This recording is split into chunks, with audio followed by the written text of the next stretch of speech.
अस्सलामुअलैकुम वरहमतुल्लाहि वबरकातुहू। आप देख रहे हैं इब्न अरशद इलेक्ट्रिक एंड ग्राफिक। आज की ये वीडियो बहुत ही अहम है। अगर आप इस वीडियो को पूरा देखेंगे यकीनन आपको बहुत सारा फ़ायदा होगा। तो आपसे गुजारिश है हमारे चैनल को लाजमी तौर पे सब्सक्राइब करें। आइए चलते हैं वीडियो की तरफ। आज हम बात करेंगे कि पंखा पहले चलता था, पिछले साल हमने चलता छोड़ा था, अब क्यों नहीं चलता, या रात को चलता छोड़ा था अब क्यों नहीं चलता, इसके अंदर क्या ख़राबी है। तो अक्सर तौर पे कहते हैं कि जी इसका कैपेसिटर ख़राब है। हालांकि कैपेसिटर बाद में पता चलता है, पहले ये चीज़ें देखी जाती है कि इसका डिमर ख़राब है कि नहीं। ये देखें जी, ये पंखा रात को चलते हुए छोड़ा था, अब हमने बटन भी चलाया है और डिमर से भी इसे घुमाया है, लेकिन ये पंखा नहीं चल रहा। तो सबसे पहले हम इसके नट बोल्ट खोलेंगे। इसके खड़पेचे खोलने के बाद इस बोर्ड को खोलेंगे और इसका हम ये डिमर चेक करेंगे ये ठीक है कि नहीं।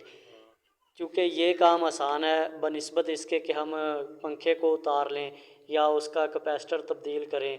अक्सर पंखे शार्ट होते हैं, तो वो जैसे ही पंखे को हाथ लगता है तो बिल्कुल हमें करंट लग सकता है। तो यहाँ से डिमर से हम तार उतार के ना इसको डायरेक्ट चला के देखेंगे। अगर तो पंखे के अंदर फॉल्ट होगा तो यहाँ से ही तार निकली होगी। ये देखें जी, हमने जैसे ही चेक किया है पंखा खुद ब खुद चल पड़ा है, ना इसके अंदर कैपेसिटर डाला है ना हमने चेक किया है।